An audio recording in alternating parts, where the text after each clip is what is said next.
amigos, sejam bem-vindos a mais uma lição que tem como título Esperança para não cristãos. Estou aqui com meu amigo Leandro, com o qual estamos discutindo essa lição. E antes de tudo, eu já peço a você que possa compartilhar nossa lição, nos seguir nas redes sociais, @JoyC Brasil. Compartilhe essa lição, esse conteúdo profundo com todos os seus contatos, não cristãos, cristãos, inimigos, amigos. Compartilha com todo mundo, meu amigo. Bom, como já foi falado, o tema dessa lição é Esperança para não cristãos. E o texto-chave se encontra em Mateus, capítulo 15, do versículo 21 ao 28. Mostra que Jesus, passando pela região de Tiro e Sidom, ele realiza um milagre fora das fronteiras de Israel. Não foi um acaso ali, tinha um propósito. E um território que era considerado impuro, um território indesejado, idólatras e pessoas pagãs, Cristo ele realiza um milagre. Assim, não aconteceu por acaso. E Cristo ele faz esse milagre pela a filha de uma mulher cananeia. Com isso vem uma pergunta, o qual iremos discutir agora. Que lições espirituais Cristo revelou em Tiro e Sidom? Muito bem, Giovanni. A gente tem muitas coisas profundas, né, para poder discutir sobre esse assunto.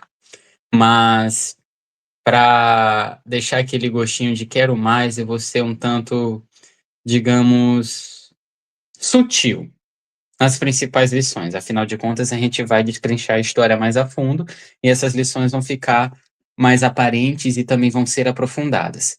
Primeira coisa. Geralmente, os milagres que Jesus fazia eram nos territórios da Galiléia e Judéia, né? Jerusalém e tudo mais. Essa aqui é, pelo menos, a primeira vez que eu percebo na Bíblia ele saindo do território israelita e indo para outros lugares, mostrando que a missão de Cristo realmente abrange todo mundo. E aqueles que o seguem, que seguem suas pegadas, vão aonde ele for, né? Então, Cristo mostra que ali a sua missão, apesar de ser concentrada ali em Israel naquele período, né, porque ele tinha uma função importante para aquele povo, não se restringia àquela nação. E isso vai pesar na grande comissão, pregar o evangelho em todo o mundo, né? Ensinando todas as coisas que você tem ordenado e de fazer discípulos de todas as nações. Ele estando ali na região de Tiro e de Sidom, você vê isso. Inclusive, é até um paralelo bem interessante, né? Um contraste que a gente vê, por exemplo, lá em Ezequiel, capítulo 28, que a gente vê muito falar ali sobre o rei de Tiro, né? Que é utilizado como uma tipologia de Satanás. E logo depois também vai falar sobre a cidade de Sidom, que eram cidades amaldiçoadas por Deus, que teriam de sofrer o juízo divino, mas ali são justamente essas cidades, nessa história, que recebem o desejado de todas as nações, que recebem a Cristo. E a gente sabe que os cananeus eram um povo idólatra, conhecido por fazer sacrifícios aos deuses e adorar principalmente os mais famosos, os deuses mais clássicos daqueles povos, que eram Baal e Aserá. Eram conhecidos por fazer sacrifícios humanos ali, adorar esses deuses pagãos. E eles estiveram em conflito com Israel por muito tempo, com a casa de Israel. E o interessante é que Cristo ele não só vai até um lugar que era considerado desprezado pelo seu povo, mas ele vai até os inimigos do seu povo. E outra lição que ele ensina, né, é amai os vossos inimigos, orai por aqueles que vos perseguem, né? E acho que as maiores lições vão ser no trato dele com a mulher cananeia. Acho que eu posso até dar um pouco de contexto antes da gente ir para a pergunta. Como você mesmo disse, né, Jesus ele foi para a região de Tiro e Sidom, e eis que uma mulher cananeia que vinha daqueles lados clamava: Senhor, filho de Davi, tem compaixão de mim. Minha filha está horrivelmente endemoniada. Muito provavelmente a filha daquela mulher estava naquela situação por culpa dela, por culpa dos seus costumes, né, daquela região e tudo, mostrando que ali aquele povo tinha uma ignorância a respeito do poder de Deus. Mas eu não penso que seja uma ignorância daquela que você não sabe de nada. certo? Porque existem 2 tipos de ignorância, aquela por falta de oportunidade de conhecimento e aquela por escolha de não obter o conhecimento. Esses 2 tipos de ignorância são bem interessantes de se estudar, eu creio que vamos falar disso mais para frente, mas o que acontece é que imediatamente que a filha da mulher cananeia começa a ter aqueles sintomas, ela sabe que Jesus está naquela região, ela vai imediatamente até ele, mostrando que ela não era ignorante aos fatos do que havia ocorrido na Judéia e Galiléia. Ela sabia que Jesus era o Filho de Deus ali. E depois ela chega para ele pedindo um milagre, só que Jesus não responde uma palavra a ela. E os discípulos então se aproximam dele e dizem: Senhor, mande-a embora, porque ela vem gritando. E aí Jesus ele dá uma resposta: Não vim senão para as ovelhas perdidas da casa de Israel. Mas a mulher, em vez de se ofender, ela busca mais incessantemente. Aqui eu já tiro até uma outra lição, né? Deus ele teve uma luta com Jacó certa vez, resistindo a ele. Isso significa que muitas vezes Deus vai testar a profundidade, a genuinidade da nossa fé, genuidade da nossa fé, mostrando uma aparente demora, mas não que ele não tenha o desejo de nos atender. Inclusive, o desejado de todas as nações vai falar que ela não se ofendeu porque ela viu no olhar de Jesus uma compaixão que ele não poderia ocultar. Então ela percebeu, ele não está dizendo isso porque não quer me atender. Ela insiste então e diz o seguinte: Senhor, por favor, me ajude. E Jesus diz uma coisa estranha para ela: não é correto pegar o pão dos filhos e jogá-lo aos cachorrinhos. E a mulher disse: Sim, Senhor, mas até os cachorrinhos comem das migalhas que caem da mesa de seus senhores.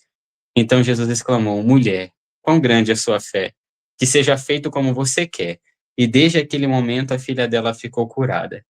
Enfim, tem muita lição que a gente pode tirar, que a gente vai até discutir mais para frente, mas por hora eu me atenho a essa questão do porquê Jesus foi até aquela região. Na verdade, o que significa ele ter ido àquela região, ter buscado aquelas pessoas, porque nem o lugar que Jesus ia era sem propósito, ele sempre mudava alguma vida, mesmo que fosse apenas uma. A gente está acostumado a ver Cristo em grandes multidões, mas isso mostra que ele tem preocupação, nem que seja com uma pessoa, e que aqui está provado, apesar das respostas iniciais de Cristo, ele não faz acepção de pessoas. Muito bem, exatamente. Jesus ele foi um grande empreendedor, né? Jesus ele foi um grande empreendedor do evangelho.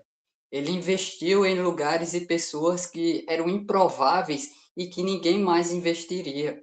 E ele investiu. Por outro lado, Cristo também foi um grande professor, com lições profundas, com lições didáticas. E quando olhamos para o texto-chave, a ida de Cristo e os discípulos para a região de Tiro e Sidon era improvável e era uma região gentílica, era uma região de povo pagão, improvável que Jesus e os discípulos iria para aquela religião ali. Tanto é que quando a gente volta um pouco os versículos anteriores, aparece Cristo e os discípulos se retirando da presença dos principais líderes ali judeus que estava havendo uma discussão. Então Cristo ele se retira e esse acontecimento com essa mulher aqui nesses versículos, esse milagre acontece de uma retirada e não de uma campanha missionária que tinha sido planejada. Mas como é que as coisas acontecem, né?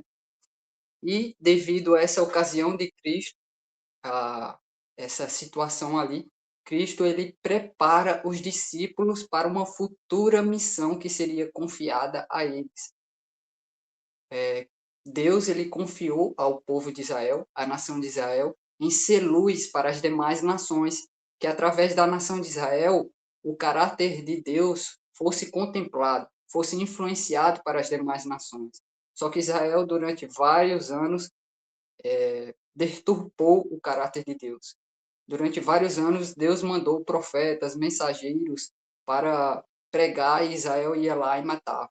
Então, Israel representou mal o caráter de Deus. Então, quando Cristo vem no Novo Testamento, ele vem com seu ministério para o povo de Israel durante 3 anos e meio. Cristo prega para aquele povo ali para se arrepender e para cumprir realmente a sua missão. 3 anos e meio.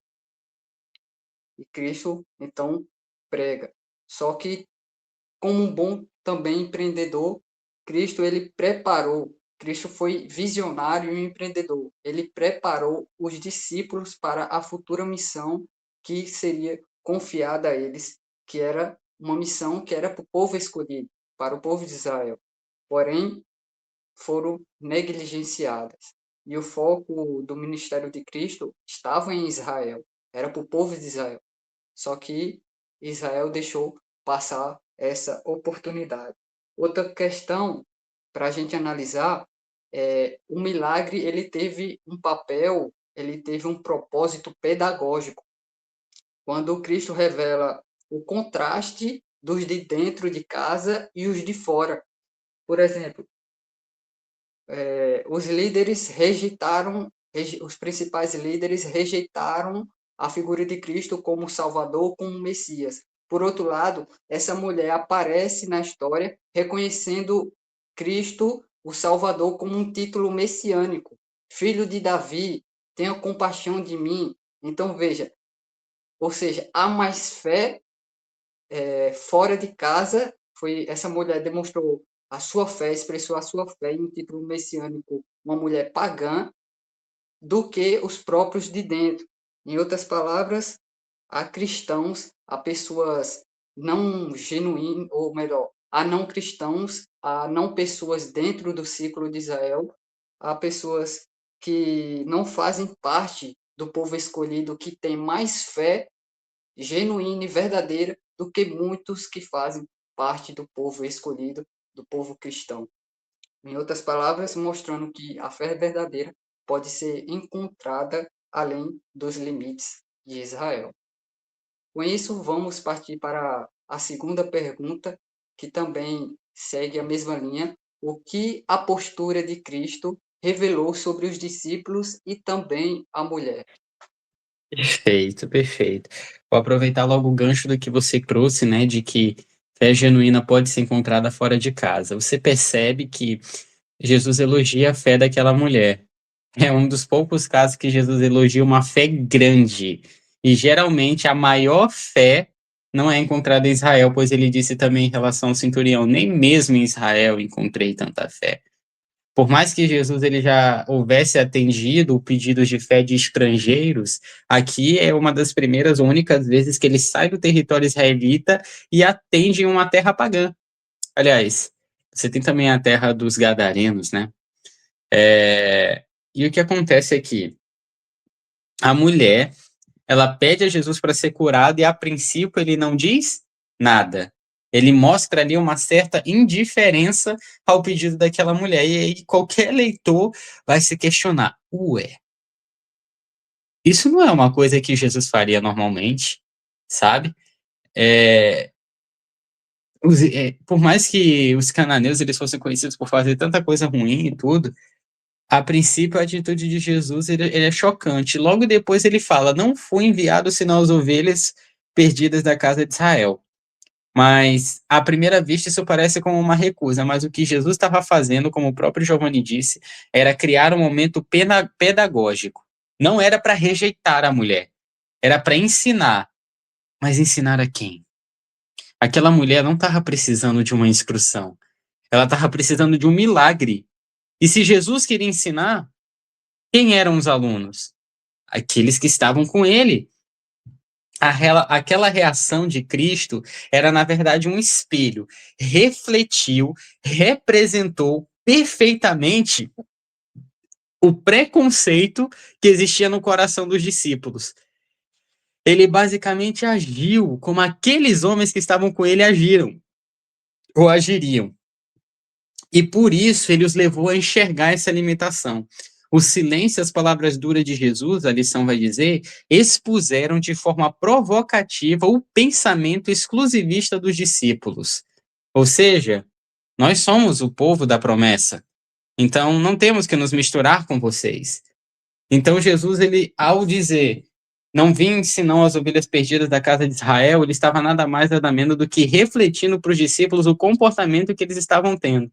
Tipo, é assim que vocês tratam essas pessoas, mas é assim que deveriam tratar? Primeiro ele mostra a condição atual deles, para depois desconstruir com um milagre, elogiando a fé daquela mulher.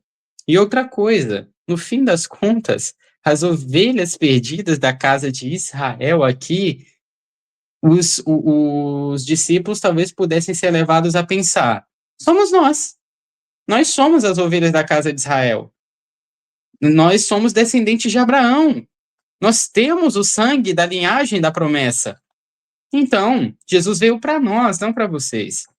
Mas ao atender o pedido da mulher, ele mostra o seguinte: a descendência de Abraão não é limitada só por sangue.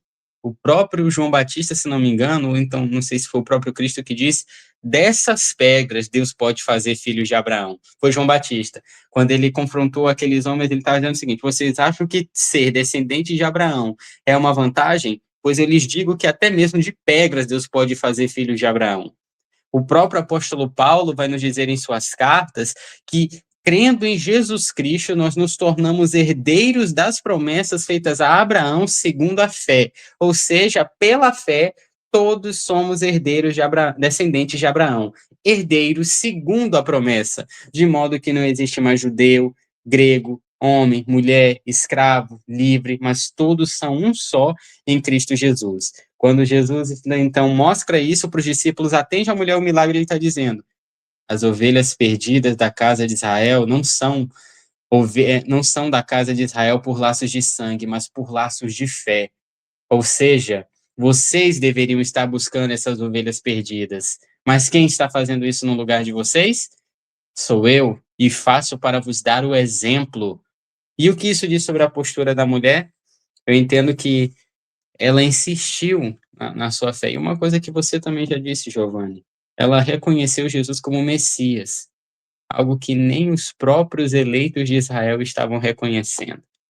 Os sacerdotes o negaram, mas ela não. E ela mesma viu em Cristo uma compaixão que ele não poderia esconder. Ela agiu puramente ali por fé. E não sei se você prefere comentar sobre o que ela quis dizer com até os cachorrinhos comem das migalhas dos seus senhores, que eu acho que eu já falei bastante sobre a primeira parte. Bom, como quando a mulher cananeia clama por ajuda a Cristo, Cristo ele fica em silêncio. Como o Leandro já bem colocou aqui, parece uma atitude o qual não faz parte, né, de Cristo.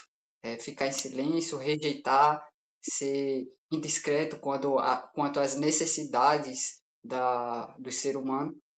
Só que isso era uma lição pedagógica, didática que Cristo estava querendo passar ali para os discípulos. Então, que quando a mulher cananeia clama por ajuda a Cristo e Cristo fica em silêncio, e ainda pelo texto subentende que ele e os discípulos continuam caminhando, embora Jesus não respondeu à mulher e passou como se não tivesse ouvido o clamor daquela mulher, ela não perdeu a fé.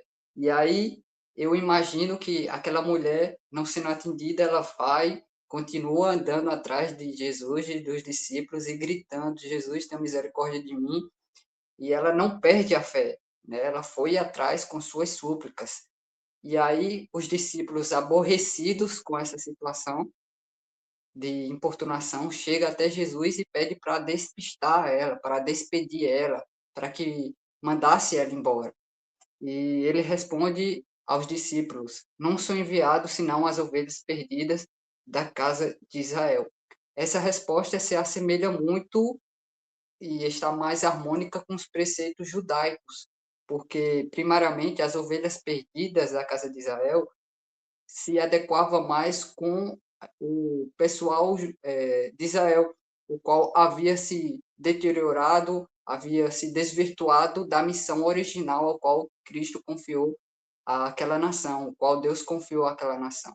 Então, primariamente, essa resposta estaria mais associada a eles, e não aos gentios, e não a uma pessoa de fora, mas secundariamente, ainda assim, era uma reprovação aos discípulos e ajudando a Canané, estaria cumprindo sim a sua missão. Em outras palavras, a mulher cananeia é uma ovelha perdida, ao qual Israel, era a missão de Israel, a nação de Israel, que deveria salvar. E Cristo estaria então pegando esse papel, o qual foi negligenciada pelos discípulos, pela aquela nação. Cristo estava sendo bem pedagógico com essa lição. sobre os discípulos, Cristo ele demonstrou como é que eles reagiriam, como é que eles se manifestariam com essa mesma situação caso Cristo não tivesse ali com eles. Era dessa maneira que eles reagiriam. E não houve, interessante se você ver o texto, não houve, digamos assim, uma intercessão dos discípulos quanto ao clamor daquela mulher. Eles eram totalmente insensíveis e exclusivos quanto ao evangelho que foi confiado a eles. Era restrito, né? Não se incluía os gentios. Eram exclusivos, eram egoístas demais, eram insensíveis quanto à dor dos outros. E essa era a maneira como eles reagiriam caso Cristo não estivesse ali. Então, veja, não Pedro há mesmo, uma né? intercessão. Pedro mesmo, né? Só vai se convencer disso lá em Atos, no fim das contas, né? Isso, exato. Então, você percebe que não há uma intercessão da parte de nenhum deles dizendo: o Senhor, porque o Senhor tratou, foi indiferente quanto a esse caso, porque é estranho, né? Não faz parte do caráter de Jesus ser indiferente a essas situações, mas nessa foi, e eles nem falaram nada, fizeram pouco caso, foram insensíveis quanto à situação.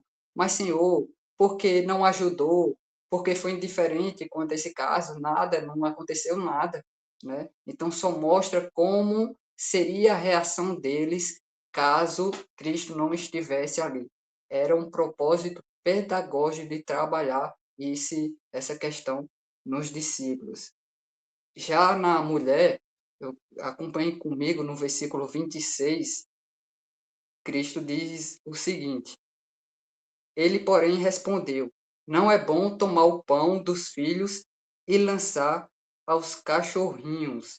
Aparentemente, ainda desprezando as súplicas daquela mulher, segundo o insensível preceito judaico, Cristo ainda continua querendo trabalhar de maneira didática na mente dos discípulos essa insensibilidade dos preceitos judaicos. Então Cristo ele ainda continua. O que Cristo ele queria dizer era que não é justo desperdiçar com os inimigos e com os estrangeiros as bênçãos trazidas exclusivamente para a casa de Israel. E se fosse essa resposta fosse para você ou fosse para qualquer outra pessoa que tivesse uma súplica menos fervorosa, com certeza desistiria ali da súplica, não indagaria mais, né? Foi uma resposta bem desafiadora para aquela mulher, mas ela continua insistindo. E muitas pessoas desistiriam logo ali depois dessa resposta, né? Mas a mulher, como o Leandro bem colocou aqui, ela viu a expressão, ela viu a compaixão de Cristo que não dava para dissimular, que não dava para esconder. E aí, então, a fala de Cristo, se você acha que foi chocante, veja também a da mulher, e foi mais ainda. Eu estava falando da Leandro aqui, que quando eu estava lendo esse texto, eu fiquei chocado com a resposta de Cristo, e depois que eu li a da mulher, foi mais ainda. E ela fala: Sim, Senhor, mas até os cachorrinhos comem das migalhas que caem da mesa dos seus donos. Ou seja, enquanto os filhos da casa comem da comida boa, da farta, das coisas boas, os cães eles não são deixados sem alimento. Até os cães eles têm as sobras, têm as migalhas. E o que eu mais acho mais interessante na fala dessa mulher é que ela segue a mesma linha de Cristo e se coloca como um cachorrinho, né? O qual ela, se até os cachorros têm as sobras e as migalhas, porque ela não teria, porque não seria dado a ela também as sobras e as migalhas de uma mesa farta, se Israel fosse farto das bênçãos, porque não sobraria as migalhas, as pequenas migalhas para aquela mulher, né? Para os gentios. E isso só demonstra como foi tamanha a fé daquela mulher, como foi aquela mulher e como existe pessoas que também têm uma fé genuína e verdadeira fora do povo de Israel, fora do povo escolhido, fora do povo cristão. E além de trabalhar essa didática nos discípulos para eles ver essa situação, aquela situação, a tamanha fé que existe fora de Israel, eles queriam trabalhar também esse sentido de que existe sim salvação e o evangelho para fora dos parâmetros de Israel. Bom, amigos, essa foi a segunda pergunta. Agora vamos para a dica de OIC.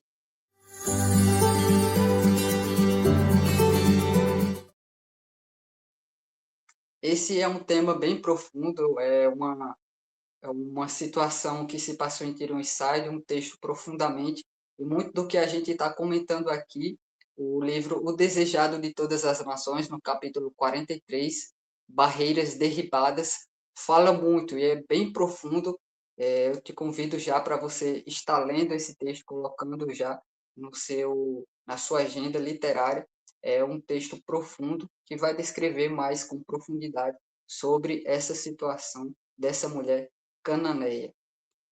Com isso, vamos para a terceira pergunta, que diz: se Deus pode salvar as pessoas que nunca ouviram falar de Jesus, por que precisamos pregar o Evangelho? Vocês perceberam, né?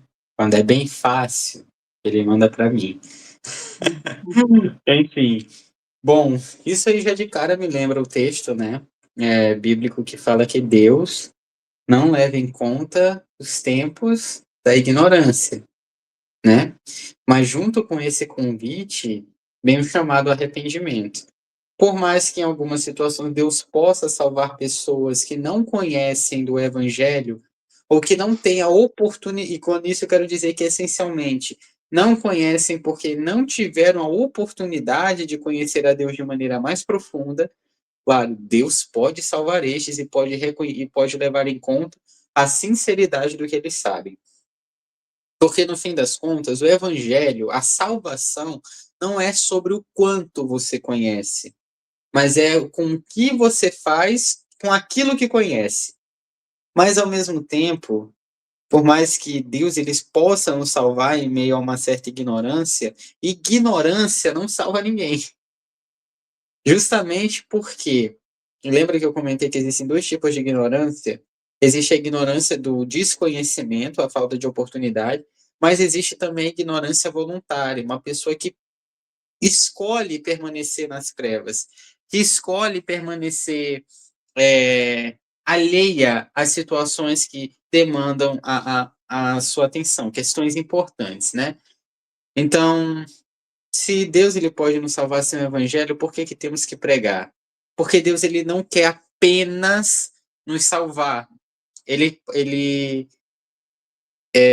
não condena ninguém por ignorância involuntária. Mas Deus ele não quer apenas salvar. Ele também quer revelar plenamente o seu caráter e o seu amor.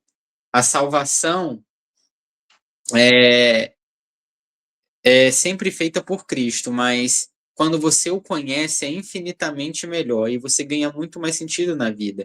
E sem falar que a própria Bíblia fala, a vida eterna é esta, que te conheçam como o único Deus verdadeiro. Pregar não é sobre evitar a perdição, é convidar para um relacionamento consciente com Deus. Além disso, o evangelho é o que tira as pessoas da escuridão e da incerteza. Quem nunca ouviu falar de Jesus vive com luz limitada, pode ser salvo, mas com menos clareza, vai ter muito mais dificuldade de entender as dificuldades da vida, dificuldade para entender as dificuldades, ou seja, é um empecilho a mais, e muitas vezes vive dominado pelo medo, culpa e engano.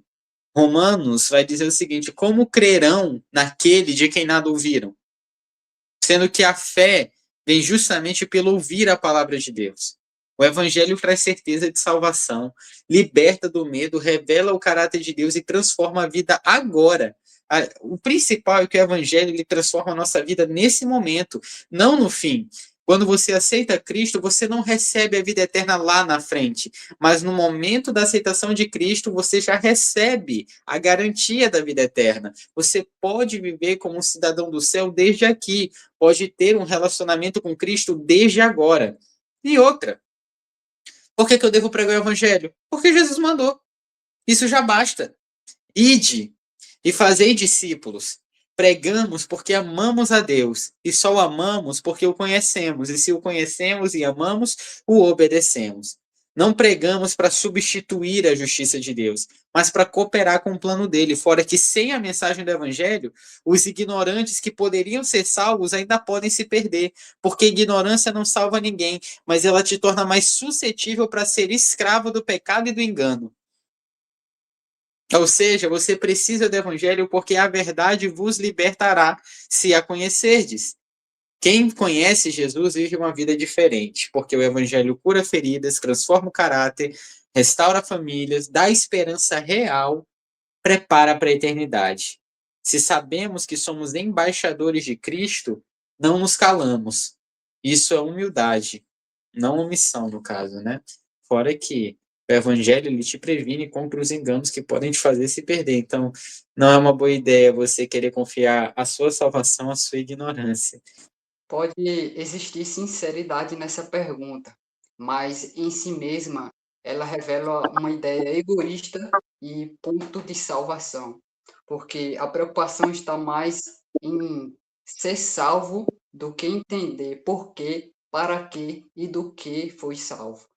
É claro que, como estudamos ao longo dessa lição, Deus se utiliza de vários meios para se revelar e também para levar oportunidades para que as pessoas sejam salvas. E como a natureza, como a consciência, como o cosmos, o universo e outros. Encontramos também na lição aqui da parte de sexta, que diz assim: muitas encontraremos muitas pessoas no céu que ouviram sobre a cruz pela primeira vez ali, mas que foi genuinamente fiel à luz recebida. Essa pessoa ela teve a oportunidade de conhecer a pouca luz ali, a pouca verdade, mas ela foi fiel à luz recebida. Ela foi fiel e praticou essa luz na sua vida. Um dos atributos do caráter de Deus é a sua justiça e a sua misericórdia, o qual Deus saberá como conduzir essas situações, o qual Deus saberá como julgará segundo a sua justiça e segundo a sua misericórdia. Então, vemos que são exceções aqui, mas a Bíblia ainda assim revela o ideal de Deus, que ainda somos chamados e designados a pregar em 1 Coríntios 3:9, o qual fala: pois nós somos cooperadores de Deus, vocês são lavouras de Deus e edifício de Deus. Ele pode nos salvar, ele pode salvar as pessoas sem nós, mas escolheu a nós para sermos colaboradores da sua obra. Uma coisa é conhecer Jesus pela natureza, pela consciência, por outros meios. Outra coisa é conhecer e aplicar a verdade bíblica em nossa vida, aplicar a fé e aplicar a esperança na vida prática. Outra questão é porque a pregação ela salva agora e não somente no juízo. Ela salva de uma escravidão dos prazeres mais drásticos desse mundo, salva de uma vida sem propósito, o qual tem levado os muitos a tirar sua própria vida, e também porque pregar é um ato de amor. Eu fui salvo para salvar. Quando eu entendo isso, brota um desejo de querer pregar, brota um desejo de levar a esperança a um mundo que se acaba em desesperança. Então, o ideal para salvar as pessoas, a Bíblia revela como sendo a pregação. Outra questão é que quem teve a verdade ou a oportunidade de conhecer a verdade, mas rejeitou e optou por crer sinceramente no erro, crer sinceramente no falso ensino, serão achados em falta no grande dia do Senhor. Serão achados em falta no dia do juízo. Por isso, é um apelo de Deus em Apocalipse 18 que diz: sai dela, povo meu. Deus está mais interessado em formar o nosso caráter do que apenas garantir o nosso destino eterno. Então, a pregação, ela sim, é o ideal de Deus. A pregação é o meio pela qual nos relacionamos com Deus, nos tornamos mais parecidos com Deus através da sua palavra. É bem verdade, né? Deus, ele não leva em conta os tempos de ignorância, mas também é verdade que meu povo perece por falta de conhecimento. O conhecimento de Deus, né? No fim das contas, como diz a música de Alessandra Samadello, não há esperança alguma para um mundo onde Deus não está. E depois, na outra parte, ela vai dizer: não há esperança de amor e de paz se o homem deixa Deus para trás, né? Não há esperança de vida naqueles que não amam a Deus. E no fim das contas, ela completa: a esperança é Jesus. Ele é o caminho, a esperança é Jesus, nossa luz entre espinhos. A esperança é Jesus, segurança de salvação. Onde o mundo, em umas partes ela fala pode, mas em outra termina onde o mundo vai achar a solução. A esperança é Jesus. Basicamente isso. É isso. Então, meu amigo e minha amiga, finalizamos aqui a nossa lição, a primeira lição do ano, a apologética. Foi uma lição profundamente transformadora. Espero que possa contribuir para o seu crescimento na fé. Compartilhe, como já foi falado aqui, nas redes sociais, em todo local. Mande para sua família, para todo mundo abençoado. E é isso, gente. Vamos encerrar com uma oração. Senhor nosso Deus e nosso Pai, obrigado, Senhor, por mais um estudo da lição, o qual foi lições profundamente impactantes e que estão presentes no nosso cotidiano. Que em nome de Jesus possamos compreender essa verdade e sermos transformados por ela. Nos ajuda, Senhor, a aplicar ela em nossa vida diária. Perdoa as nossas falhas e os nossos erros. Em nome de Jesus. Amém.